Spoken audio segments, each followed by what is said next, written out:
Welcome to Bits of Gold, episode 118. Today's episode is all about how to break through into your dream field and lessons from building New York City's high-profile and iconic restaurants.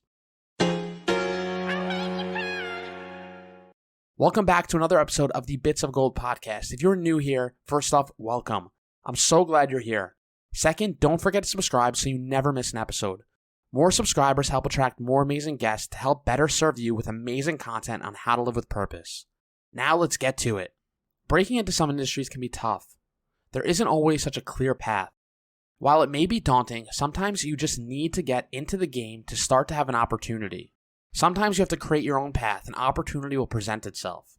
Oftentimes, if you work in an industry for long enough and you stay and you show up every day as your best self, day in and day out, you will eventually have choices to make in any given field. I truly believe that. With consistency and hard work, doors will always open. Now, obviously, along the way, sacrifices have to be made. But if that's really what you want, it's worth it, and it's possible. On today's episode, I'm so excited to share Mark Strausman's story. Mark Strausman is a classically European-trained chef who recently opened his new restaurant, Mark's Off Madison at 41 Madison Ave in New York City. Strausman is known for creating the legendary restaurant Fred at Barneys New York, at Barneys' flagship store. He subsequently developed satellite Freds in Chicago, LA, and in Barneys' Downtown New York location. In addition, he owned the groundbreaking Italian restaurant, an Agriturismo, in New York Hudson's Valley.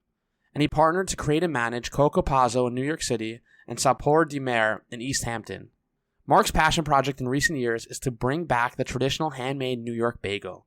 His Straussie's bagel, which Serious Eats dubbed New York's best bagel, is featured at Mark's Off Madison, and let me tell you, it is amazingly delicious. He is also the author of the Freds at Barneys New York Cookbook, which Publishers Weekly calls a wonderful peek inside the popular restaurant.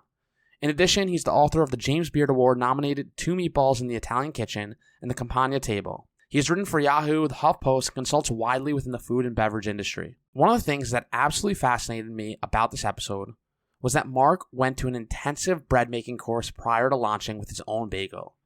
It was humbling and inspiring to hear a world-renowned chef and restaurateur invest money, time, energy into improving his skills as a chef, even after achieving so much and being at the level that he was at. For me, this really emphasized the power of never stop learning, the importance of never stop growing and investing in yourself to always show up to be the best version of yourself. And it certainly paid off because his bagel that you can get at Mark's Off Madison is absolutely incredible. So with that, let's welcome Mark to the show. All right, Mark, welcome to the Bits of Gold podcast. Thanks for coming on today. Thanks for having me. It's exciting. Yeah, I am super stoked to have you on. You are actually the first chef that we are having on the show. Oh, cool. So I'm extremely excited to capture your story, you know, how you've gone about passionately building your life and career. And my wife told me and made sure to let you know that we love your spot, we love your restaurant, and we come a good amount. And she's like, I'm so jealous you get to spend a couple of minutes with you today. Oh, that's great. Oh, very excited. Thank you. You know, we love all the support. It's one thing I've learned in my life is never take anything for granted. You know, never take support for granted. And, you know, just understand that, you know, everyone is a customer and you just have to be the diplomat as the chef, you know? No, it's very cool. One of the things I also love about your restaurant, the window that you see, how you can see into where the magic happens, the bread being baked, right, the pizzas being made, the bagels being made. It shows you just how passionate everyone is in there making the food. Yeah, I mean, it's also, you know, this whole thing about being somewhat experiential, which is, you know, some of these words you hear, these buzzwords kind of are, you know, they're almost like anti what the meaning is. But the fact is that people want to see. People are voyeurs. People love watching. And you're eating out. It's entertaining. It's a form of entertainment. That's nothing new. So opening it up and letting people see the bakery, the baking of the bread, the smell, the aromas, it's all sensual. It's all everything that as human beings we need and we want, you know, is through this visual window into the restaurant, into the kitchen. That was all very intentional in the design. Absolutely. It totally was. The open kitchen kind of started in California. It started at Stars back in San Francisco. And nobody's ever stopped since because it's so fun to watch. It's so cool. It's something, when I bring kids into the kitchen sometimes, I take them and I let them see the stock pot that they can almost fit in. Because nobody understands, you're at home, you see a pan, you see a pot. Then you come to the restaurant and you see something that's larger than life. It's like when you go to the zoo and you see the elephants, in a sense, and you see them up close. You're like, oh my, it's like, or a giraffe. It's something completely different than a pet that you have at home. And it just intrigues people. And if you can deliver with the product, it makes it even better. Let's just go backwards to the beginning of your story. Did you know you always wanted to be a chef? No, I think that, these chefs that, that young chef, the one, I don't know his name, the one who's like started at 15 and 16, that's a product of media, unfortunately, of Instagram and everything. I mean, no, I first thought I wanted to, I was like everyone. First I wanted to be a baseball player like everyone else, and then a football player. And then when I realized that's not going to happen, I wanted to go into media. And then eventually I got my first job working at, believe it or not, at Queens College, where I was somewhat attending, and at the Rathskeller, which is the pub. And, I just started to thrive. And then I realized, okay, maybe there's something here. I seem to enjoy that more than going to class. We catered for the whole college, for all of the faculty and the administration. And, then the head of food service at the time gave me and my girlfriend at the time a pair of tickets to go to the New York City restaurant show, which was, believe it or not, how old I am. It was at Columbus Circle because that was way before the Javits Center was ever built. And I went to that and I realized there were schools for it. So I ended up changing and going to New York City Community College at the time, which is now New York City Tech. I have a degree in hotel management. And then when I was there, I was going at night.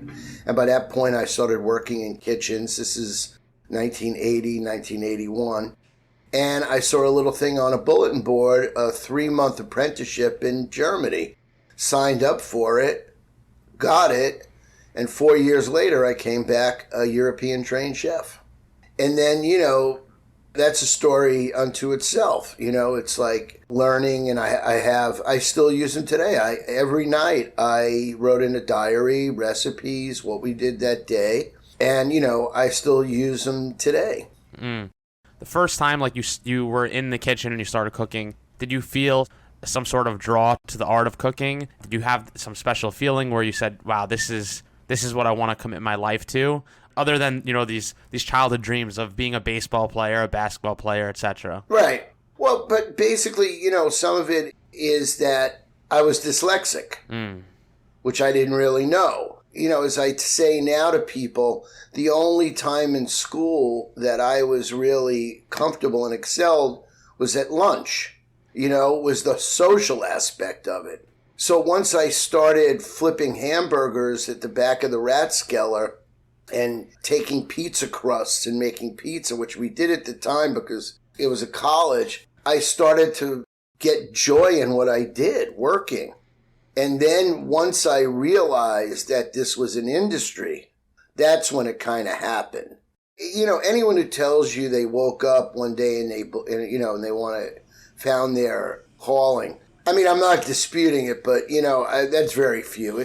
It's a metamorphosis. It takes time. You learn. I was 19, 20, 21. I was young. What did I know? I grew up in Queens. I grew up in a city housing project. I mean, what did I know of the world? I did grow up in New York City, so that made me a little more worldly than most people my age. But still, this was, 1980, 1979, and that was like when Freddie Laker was starting and people were starting to be able to go to Europe very inexpensively. It was kind of the beginning of it all. The revolution of air travel and globalization, in a sense, I guess. Obviously now, with social media, food has become such a thing where phone eats first for a lot of people. Right. How has that been, seeing that evolve in in your space as a chef, has that been something that's like, I'm curious what that's been like for you as a chef? Well, especially someone, I always say I was alive during the analog world. Listen, John Goodfriend, who used to run Goldman Sachs, I think, he wrote, he was in Barbarians at the Gate, and he was also a customer of mine. He had an expression, let trend be your friend. Mm. And I learned that about 30 years ago, that expression, and I was always, there's something to that. So when social media started, got really, I guess, which is almost 10, 15 years ago, it seemed like you just got to do it. If you want to stay relevant, especially at someone my age, okay, you can't poo-poo anything. Mm. Okay? As long as it's moralistically correct. That makes sense. You can't. And I have a whole group of friends who I consider dinosaurs. Oh, I don't do this. Oh, I'm not on this. Why? If you're working today, why are you not on Facebook? Why are you not on Instagram? I mean, forget about how you feel about it personally and politically. That's how people find you, okay? That is a method, whether you like it or not, of how the world finds you. And there's nothing you can do about it. You just got to deal with it. Yeah. Do I like Open Table and Resi? No, I hate them. Why would I like somebody who takes money from me? But people want to use them to make reservations, so there's nothing I can do. Yeah. So embrace it. You know what I'm saying? Don't fight it. That's a great point. And, maybe people don't realize it, is that it also makes you look like a curmudgeon. Yeah. And you don't want to be. First of all, I'm in the service industry. Okay? I'm in the hospitality business. So the word curmudgeon and hospitality are oxymorons. Yeah, absolutely. Well, that's a great point. I think a lot of people definitely should be embracing social media, and you do it quite well. You have you post a lot of great content of all the food that you guys are making. Yeah, I mean, the part that I don't love of social media is when people like my children are adults, and they're not in my social media, even my personal social media, and I wouldn't really do that too much. I wouldn't do it at all with my children in general. I don't understand people who have their children all over. Look, if it's private, that's a different story. But, I mean, some of these bloggers with their kids, I just think I don't know, where's the boundaries? I mean, everything needs boundaries. Yeah. And you need to operate within those boundaries. And that's it. You have to accept it. It's like the Dalai Lama. Accept and then do. Do not try to manipulate everything. Makes a lot of sense. So when you came back here from being overseas, what did you go to next? What was the next step in your journey? Well, it's funny. I come back from overseas thinking I was the hottest thing in the world, obviously, because at my point, I was one of the only Americans that really went to Europe. There were a handful of others. What was that like? Well, in being in Europe or coming back? I guess first being in Europe. Well, it's always nice to be the center of attention, right? Right? Hey, everybody wants to talk with the American. Everybody wants to hang out with the American. That was great.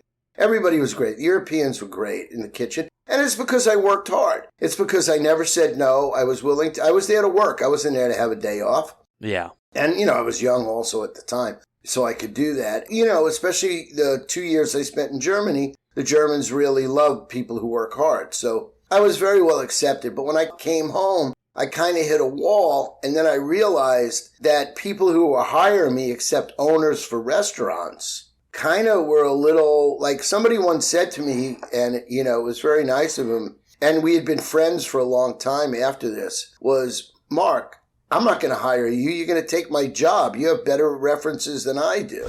Because I was looking for a sous chef job at the time. So then I realized, okay, let's go be a chef. And then, I kind of worked my way from the first restaurant that I was the chef at, and then, eventually to getting my own restaurant, which was always something I wanted to do. Because in Europe, the fine food is also in hotels. In America, it is a bit now, but certainly when I came back in 1986, it was not. So what was the first restaurant that you started on your own? On my own? Yeah. was Campagna. That was in 1993. Got it. Can you talk a little bit about opening that first restaurant and what that was like? Well, it was basically, first of all, I had to go raise money. So I had been the chef of Coco Pazzo in New York, which was on 74th and Madison at the time. It's with my ex-partner, Pino Luongo. So, there were a lot of people in the dining room who were constantly, we love you, we love you, we love you.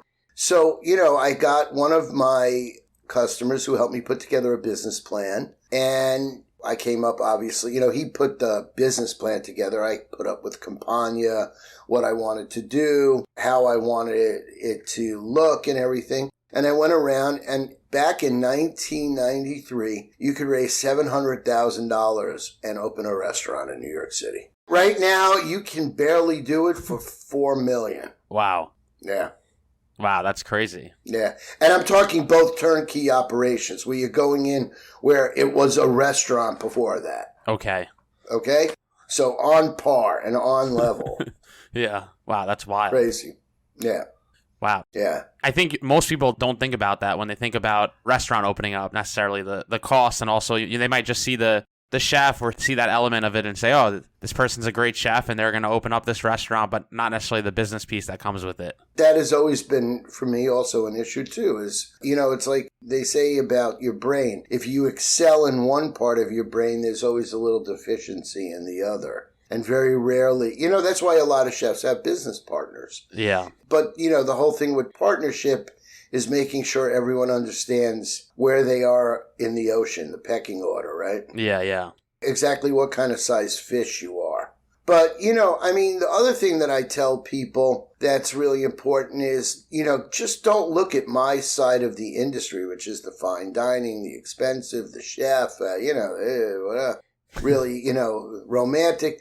Listen, it takes the same amount of energy to make a good tuna fish sandwich as it does to make a bad one. And people love tuna fish sandwiches in New York City. So there's nothing like a great deli, a great bakery, even a great hot dog stand. Look, everyone's upset that Great Papaya's closing. Yeah. What was it like to be the chef of Fred's at Barneys? It's funny. I appreciated it every day. I loved it. That's why I was there. And also, I was hired right after they went bankrupt the first time in 1996. So I was basically hired by the original owners, the original family, the Pressmans. Mm. It's funny. It was a double-edged sword. Everyone in the industry hated me because the place was packed and it had the greatest clientele. Listen, I will never have a restaurant that had a clientele like that ever again. That was a perfect storm, that place. It was in one of the most unique and beautiful emporiums of clothing, of home goods, just really, it's the most beautiful emporium of anything that nobody really needs. And that's what people love, okay? You always want to go look at something that you don't need. Because if you need it, you just go get it. And I was in this store. It was on Madison and 60th and 61st, which is the epicenter in New York. You're around the greatest hotels in the world. And it was the greatest store in the world for both men and women. And we had celebrities and sports figures and icons of business. I mean, just giants. The clientele was just unbelievable. I'm lucky. I'm thrilled. We turned it into an institution, and the New York Times in 2013 actually called it an institution. It's amazing. Is preparing food in that type of environment, is that extremely stressful, or does that just become like another day's work because you become accustomed to working at that level? You know what it is? You don't read your own press. Don't drink your own Kool-Aid. Don't think about it. What really made Fred's was the fact that it was the best restaurant ever in any kind of institution. That, whether it be a museum, a store, or whatever it is, it was the epitome. And I did that when I had Campagna, and then when the Pressmans came to me to open Fred's in 96, I modeled the food after the Brown Derby in L.A., the Ivy in L.A., where it was all about chopped salads, it was all about lunch, it was all about feeding movie stars and moguls. And then I used my vast European classical training to make it into this, to deliver that kind of food.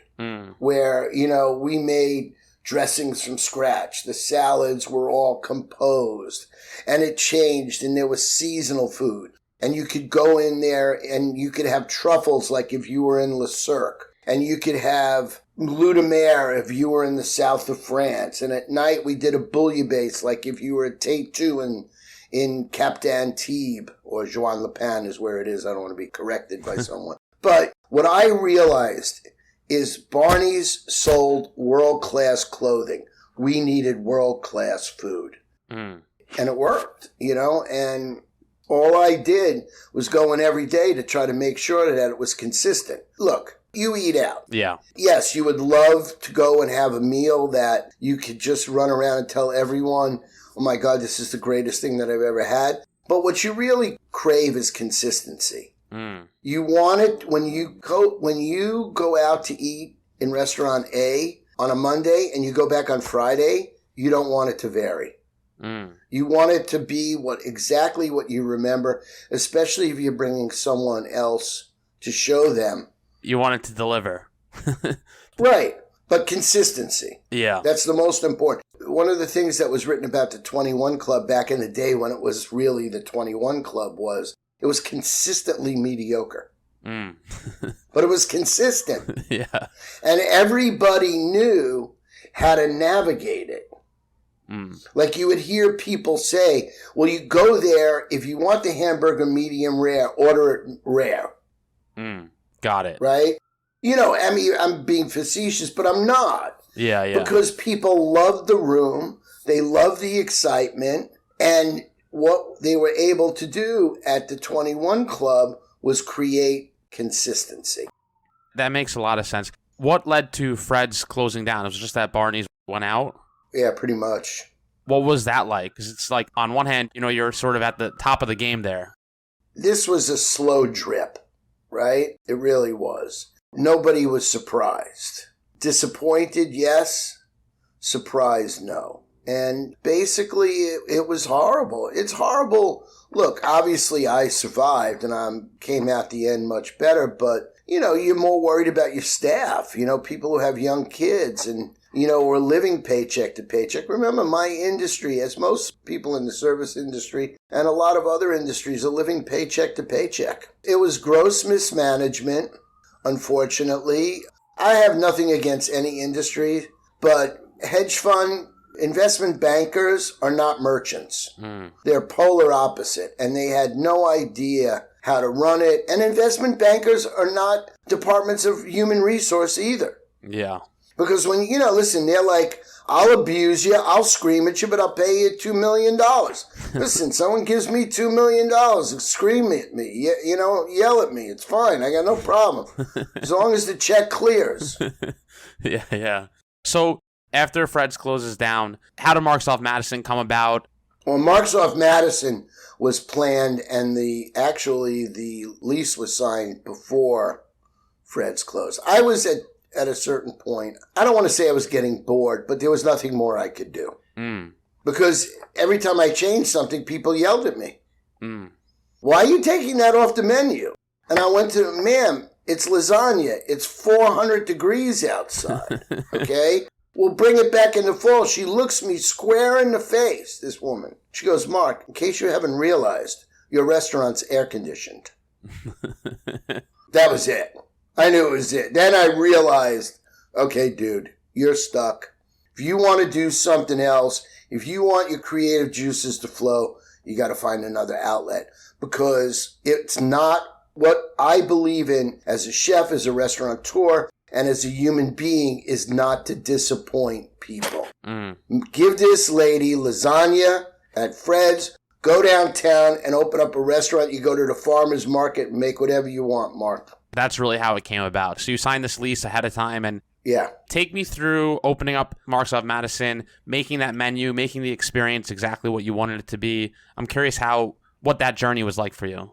Very up and down, because while we were doing it, I went through the closing of Barneys and the beginning of COVID. Yeah. You guys were open right in COVID. Right in COVID. Yeah, we know nothing other than COVID still. Wow, that's I mean, wild. in a sense, because nobody's in the offices. So whether COVID is around or not, whether where you sit on that political fence. But the reality is people aren't in offices. The world has changed, and now we're building a new world or a new economy. Originally, I had spent a lot of time in LA because there was Fred's LA, right? There was Beverly Hills. And I was enamored by what was going on there with these all-day restaurants. Because Fred's was an all-day restaurant in a sense. And, it just seemed like, I went to this place in Venice, Justa's Rose Cafe, and it had all of this openness and, you could watch and you could see. And it was just bringing things down to a more casual level. Not the food, but the experience, the dining. Look, when I started Barneys, it was 1996. Yeah. All right. I was a younger man. I was the center, and when I left, I was the elder statesman in a sense.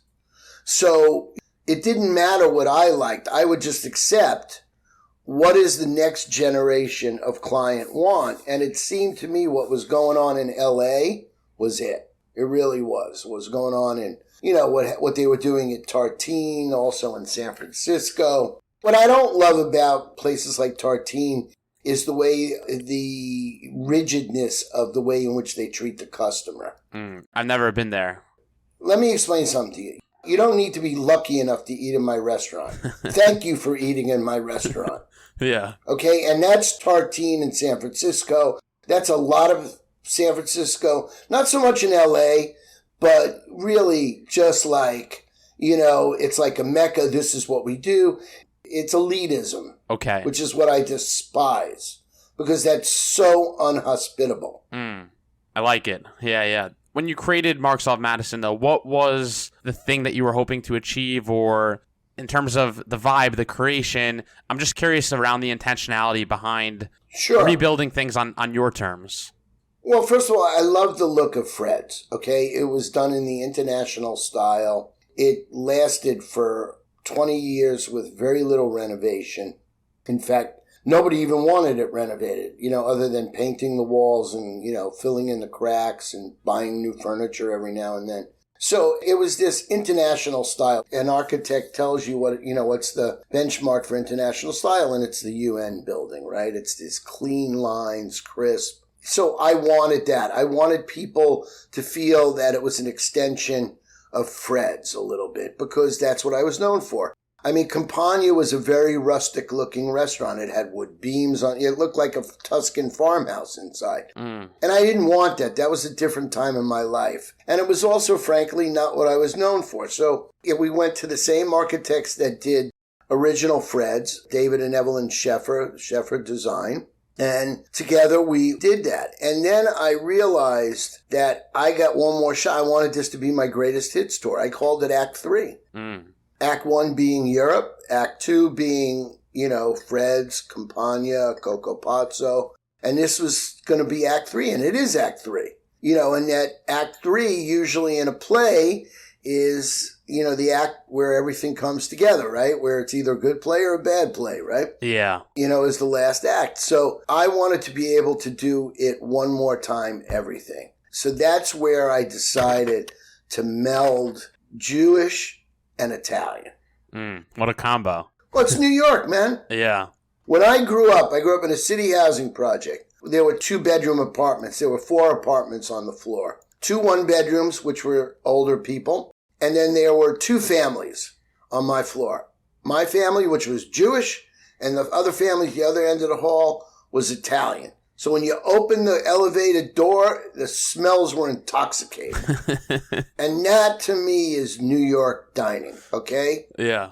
Is Italian and Jewish. I mean, obviously, there's much more. It's a melting pot. We love Asian food. And I'm very, I love Asian influences. I love everything that's good, that's exciting. I love going out to Indian food on my day off. I'm a chef. Yeah. Listen, when you go to France, you can find almost any kind of restaurant in France. There's barbecue restaurant, a Cajun restaurant in Paris. Okay, the French are very open to food and good food, and so are New Yorkers, really. I wanted to be able to, do my own thing and be able to create food from my childhood. And the bagels came about in a very interesting way, okay? Yeah, I'm going to go out on a limb here. So in 2007 or something, one of my kids comes home and he's like eating this blueberry bagel, some kind of bagel. I don't know, it was blueberry. There's a little discrepancy when I tell the story, but I also know, yes, I'm dyslexic, but the memory's not so bad. They're like, Dad, do you like this? And I actually slipped. And I said, that's disgusting. He was like taken back. And I was like, no. You know what? Let me show you what a good bagel is. Because I felt bad. I mean, he was like, you could see it in his face. I mean, you don't want to do that to your child. You're like, oh my God, it's like I'm such a bad parent. My mother sees that, she'll scream at me. So the bagel quest started, and I found out that King Arthur had all these professional classes, and I basically ended up, I must have taken all of them. One or two I've taken twice. I had baking classes, when I went to hotel school, and I had baking at, every hotel I worked at had the whole thing. But I wasn't in that part. So I knew it, so it was a great idea to come back. And they were professional classes. And I decided to work on bagels. And then I realized that there's not a decent bagel in New York. There are some now, much more so. But when I was taught in 2007 and 2008, there were balloons with holes in them. Got it. So you actually went to a baking school to start learning the art of bagel making. Bread making. Bread making. See, that's another thing people don't understand. Bagels are bread, dude. You got to learn how to make bread, okay? You have to understand yeast. You have to understand science. And let me tell you, there's not a decent bagel in this town. Very few. Really. And I see this by people who are in their 50s, 60s, and 70s that taste them and say, wow, this is a bagel when I was a kid. Bagels are extinct. Bagels became extinct. We're bringing them back now. Yeah, they were extinct. We love the bagel basket when you get it in the restaurant. Right. But it's different than everyone else's bagel. Yeah. It's interesting to hear. So you actually went back to baking school like later on in your career to learn the art of bread making. Well, I mean, there were week classes, weekend classes. It's like, professional classes, like people that go back and have, like Harvard gives professional classes, right? It's 2 weeks or something. It's not like I didn't go quit my job and go back. So, yeah, of course. It was fun. Plus, I enjoyed it. It was fun. It's in Vermont. It's gorgeous up there. You go in the winter, you could ski. You go in the summer. It was an enjoyment. Then I became a passion. I kind of tell people that's, I used to have a motorcycle. So I sold that, got rid of that, and my new midlife crisis was bread baking, becoming a bread baker. Much safer than a motorcycle. Absolutely. So did you add bagels to the menu? At Fred's, we did. Okay. Only on the weekend. Got it. Only on the weekend. And Serious Eats called it the best bagel in New York. Wow. They would have said, you're not going to believe where it was. And that was Ed Levine when he was at Serious Eats at the time. Yeah, he's no longer there. How did that feel when you got that in writing? That's pretty cool, man. It's like, listen, I knew it, but, it's not a good idea to say that. It's like, be nice. It's not hospitable. And, it was great. It was great to see, and, listen, people loved them on the weekends. And we only did them on the weekends. I still believe you should only eat bagels on the weekends. Otherwise, you're going to look like a bagel. It's carbohydrate. Shouldn't eat bagel every morning for breakfast. It's not, especially as you get older. Yeah. What do you think makes a great bagel? A great baker, great flour, and using great ingredient and following the correct method of how long you proof it, how long it is fermented, how long you boil it, what kind of water you boil it in with malt in it. And it's just, it's every process is what makes a great product. So you mentioned this is part 3. As you think through your life through part 3, what were the key things that you were thinking about to do part 3 with the most intention and the most purpose in your life? Was to follow the European model of it being equivalent to 3-star Michelin chef, which is make everything in-house, best ingredients, and, handled correctly with great technique. I'm just not someone who likes tweezers. I don't need to, have 17 people make a plate like Maximo Butaro or whatever his name. What would you say is the hardest part about being in your business? The fact that you're working when everyone else isn't. That's a problem. I mean, it's really a problem when you're trying to raise a family and have a normal life and got to sacrifice a lot.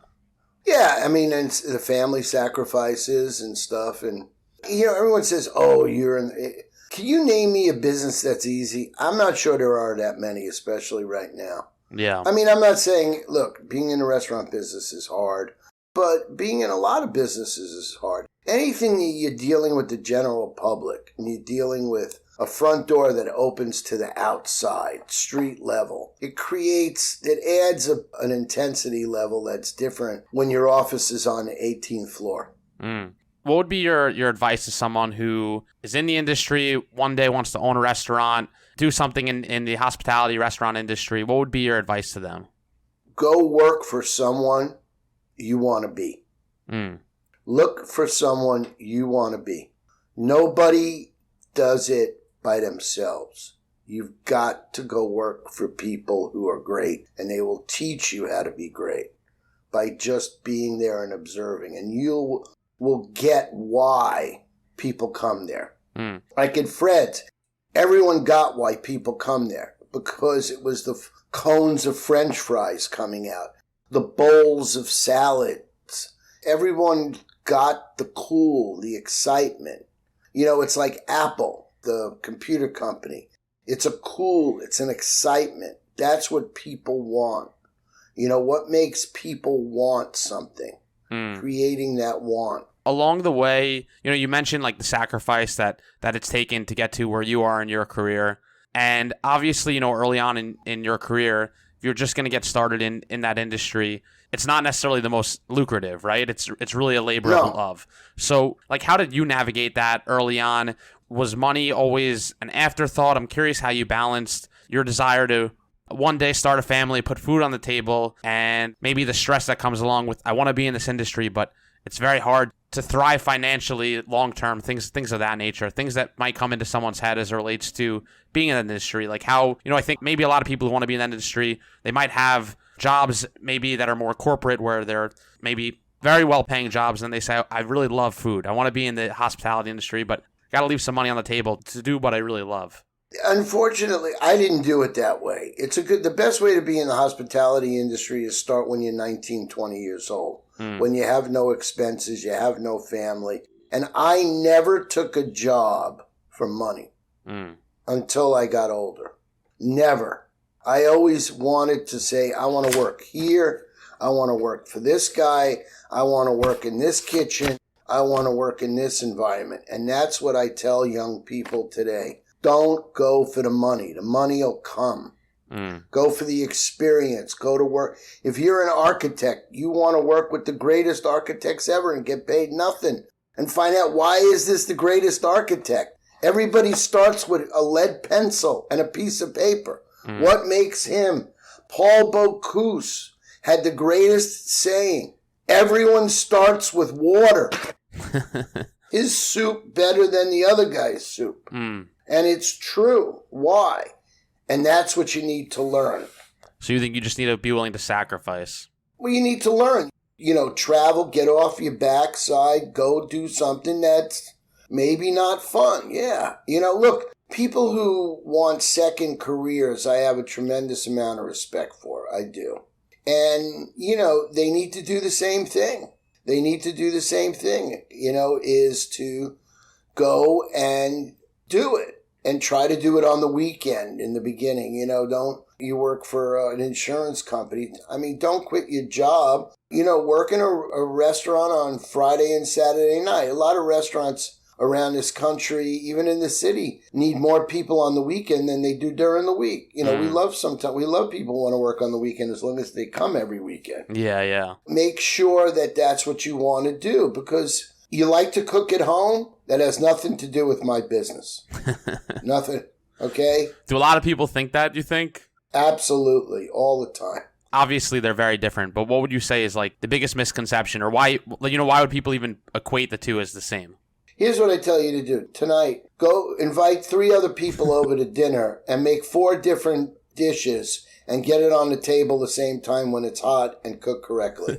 And then you'll have to see whether you like to be in the restaurant business. That's good advice. Okay. You have 4 burners at home, right? Yeah.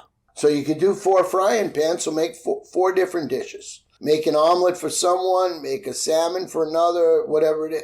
And then you'll realize, oh my God, this is not making dinner. Okay? What's the thing you love most about being in your business? I love that. You like that? Exactly I love chaos. I thrive on it. The more chaotic, the better, to an extent. Anyway. Yeah. It's like, there are many times we turn around at the end of the night and say, don't try this at home. What's your favorite dish on your menu? This is my favorite expression. It's like children. You can't have a favorite. All right? Listen, it's summertime. I love the heirloom tomatoes. We had 10.6 million views on the lasagna. I'm madly in love with the lasagna. And then I'm always looking for the next lasagna. You have to have that passion for everything because it's available to the public. Yeah. You never want someone to say, I didn't like it. Yeah, I was like, we were going to take it off. We didn't really like it. It's someone's paying full price, man. I love the Jewish boy from Queens. That's me. Yeah, that's one of the best sandwiches I've ever had. That's me. I used to eat that all the time. I always say, you live in a Jewish household and it's eat, darling, eat, darling. And then you become, then all of a sudden you go to have to get a suit for your bar mitzvah and the tailor says, ma'am, he's a husky. And then it's don't eat, darling, don't eat, darling. So I think you can appreciate that. Yeah, absolutely. Or at least with your last name, say, you know where the darling comes from, right? Yeah. I've been there many times in my life. Right. And so when my father showed me that you could mix ketchup and mayonnaise together, my life was never the same. Ever the same. I was never the same after that. It's a great Russian combo. dressing. Hey, I was like, you can do that? I was like 9 years old. I never thought you could do that. Wow. And then realized what came about for it. And the idea was to make and I used to go to the Host Deli in Casino Boulevard, and I would order the roast turkey with coleslaw. It was like I was always a contrarian. So everyone's, you like pastrami, you like coleslaw. I like turkey. That's a great sandwich. Do you have a favorite restaurant or that's like your must-to in Manhattan? Well, I love going to Astoria to Taverna Calacatus, although I haven't been there in a while. We used to love going out there. We like, it's like, I love going to find, like, holes in a wall. We like going out to, like, Rosedale and, and getting halal food and stuff like that. I mean, of course, I love, what's there not to love? There's some great restaurants. There's tons of great restaurants in New York. But, I spent 5.5 days in a restaurant. Do I want to go sit at a dining room table? Fine dining. I want to do stuff that's more fun. Yeah, it makes complete sense. We can start to wrap this one up, Mark. I really appreciate you coming on the show today. Your restaurant is Mark's Off Madison. Where can people connect with you if they want to follow along your Instagram or come by the restaurant? Well, at Mark's Off Madison, hashtag or at Mark's Off Madison or at Chef Mark Strausman. The restaurant's at 41 Madison on the corner of 26th Street. We're online at marksoffmadison.com. We're wired. You can see us, come visit us. Just ask for me. I'll be either in the back or out in the front or out in the outdoor cafe hanging out.